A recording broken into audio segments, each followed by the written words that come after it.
नमस्कार किसान भाइयों, मैं हूं पंकज मौर्य और आप देख रहे हैं घर में बगीचा चैनल।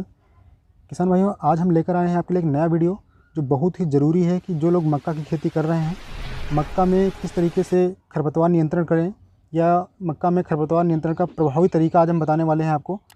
तो वीडियो को बिल्कुल अंत तक देखिएगा। खरपतवार होने से मक्का की फसल पर बहुत गहरा असर पड़ता है।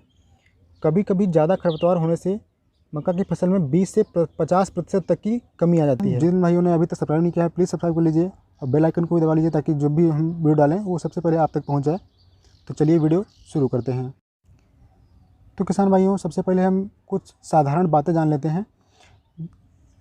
जैसे किसान भाइयों, किसी भी घासनाशक दवा को स्प्रे करने के लिए पानी की मात्रा कम नहीं करनी चाहिए, क्योंकि यदि अपने पानी की मात्रा कम कर दी तो पहली बात तो यह कि यदि आपके खेत में ज़्यादा खरपतवार हैं तो सभी जगह आप अच्छे से स्प्रे नहीं कर पाएंगे, जिससे कहीं कहीं खरपतवार रह जाते हैं जो मरते नहीं हैं।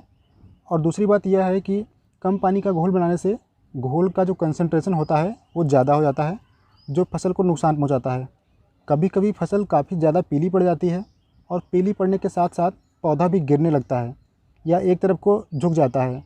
तो किसान भाइयों, यदि किसी के खेत में ऐसी दिक्कत आई है तो आपको सबसे पहले अपने खेत में निराई करनी पड़ेगी और मक्के की जड़ों पर मिट्टी चढ़ानी पड़ेगी उनको सीधा करके, तब जाके आपकी फसल जो है सीधी चल पाएगी।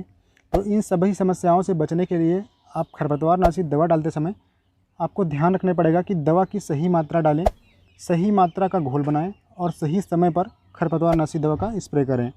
तो आप बात करते हैं कि मक्का की फसल में खरपतवारनाशी दवा कब डालनी चाहिए। तो भाइयों, यहाँ पर हम 2 दवाएँ आपको बताने वाले हैं जो सबसे अच्छी कारगर है मक्का में। पहली दवा जो है वो एट्राजिन 50% WP, ये 500 ग्राम प्रति एकड़ पड़ती है। इसका स्प्रे किया जाता है और इसको उपयोग करने का सही समय जो होता है वो 2 बार आप कर सकते हैं। पहला समय जो है बुआई के 48 घंटों के अंदर करना पड़ता है, स्प्रे किया जाता है। और दूसरा जो है बुआई के 20 दिन बाद का होता है। और स्प्रे करते समय ध्यान रखें कि स्प्रे करने के लिए कट नोजल का ही इस्तेमाल करें, यह ज़्यादा प्रभावी होता है। और जब आप दवा डालेंगे खेत में, उसके 8 से 10 दिन बाद आपको अच्छा रिजल्ट देखने को मिलेगा। आपकी जो घास है वो मरती हुई दिखेगी। तो किसान भाइयों, स्प्रे के बाद 5-6 घंटे जो है बारिश नहीं होनी चाहिए। इसके लिए आप देख लें कि मौसम जब साफ़ हो और बारिश के आसार ना हो। किसान भाइयों, एट्राजिन जो होता है वो चौड़ी पत्ती के खरपतवारों पर बहुत अच्छा काम करता है। और ये सकरी पत्ती के खरपतवार होते हैं और वो छोटे हैं तो यह अच्छा काम कर जाता है, लेकिन ये सकरी पत्ती के खरपतवार ज़्यादा बड़े हो जाते हैं तो यह उन पर बहुत अच्छा प्रभाव नहीं डाल पाता है और बहुत अच्छा काम नहीं कर पाता है उस पर। किसान भाइयों, डालने का तरीका यह है कि जो 500 ग्राम का आपका एट्राजिन है उसको कम से कम 200 लीटर पानी में घोलना होता है और उसके बाद आप पूरे खेत में 1 एकड़ में अच्छे से स्प्रे कर पाएंगे। तो ये रिज़ल्ट बहुत अच्छा देता है। किसान भाइयों, अगर आप बुआई के तुरंत बाद एट्राजिन का स्प्रे करते हैं तो आपको दोबारा डालने की ज़रूरत उसे नहीं पड़ेगी, लेकिन अगर फिर भी कुछ खरपतवार अगर उग आते हैं तो आप दोबारा इसमें बुआई के 20 दिन के बाद स्प्रे कर सकते हैं। या आपने बुआई के समय बुआई के बाद स्प्रे नहीं कर पाया है तो आप बुआई के 20 दिन के बाद वाला स्प्रे कर सकते हैं। आसानी से जो खरपतवार हैं वो कंट्रोल हो जाएंगे। किसान भाइयों, अब बात करते हैं दूसरी दवा की, जिसका आपने नाम भी बहुत सुना होगा। हम बात कर रहे हैं बायर की लाउडिस का। यह बहुत ज़्यादा प्रचलित है, बहुत ज़्यादा इफ़ेक्टिव भी है।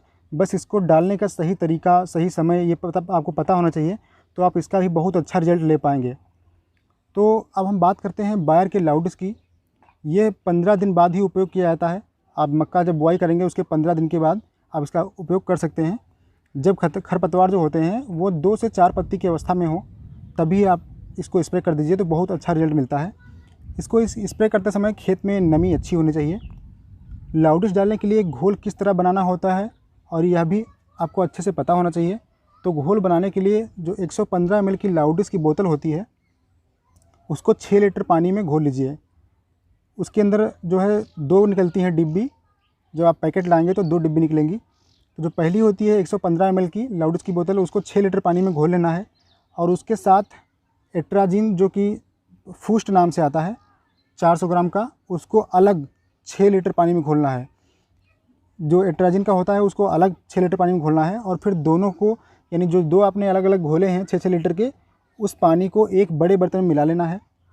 उसके बाद आपका जो 12 लीटर बन गया ये घोल, उसमें 400 ml का जो लाउडिस एक्टिवेटर की बोतल होती है उसको उसी बड़े बर्तन में डाल देना है और अच्छे से मिला लेना है। अब आपका घोल लगभग 13 लीटर बन जाएगा। अब किसान भाइयों, इस घोल का 1 लीटर प्रति टंकी में आप डाल सकते हैं। इस तरीके से आपकी 13 टंकी बनेगी, यानी 13 लीटर आपका घोल है तो 1-1 लीटर आप डालते रहिए और उसको टंकी को पानी से भर दीजिए। लगभग 15 लीटर की टंकी होती है, 16 लीटर की। थोड़ा सा उसको खाली रखना पड़ता है टंकी को, तो आप 13-14 लीटर पानी भरिए और इस तरीके से आपकी जो है 13 टंकी बनेगी। अब किसान भाइयों, ये इसकी डालने का जो तरीका है, अगर आप इस तरीके से डालते हैं तो हम 100% गारंटी के साथ कह सकते हैं कि आपके खरपतवार बिल्कुल एकदम साफ़ हो जाएंगे, खेत से कोई भी खरपतवार बचेगा ही नहीं। इसमें जो लाउडिस होता है वह खरपतवारों को उगने नहीं देता है और जो एट्राजिन होता है वो उगे हुए खरपतवारों को नष्ट कर देता है।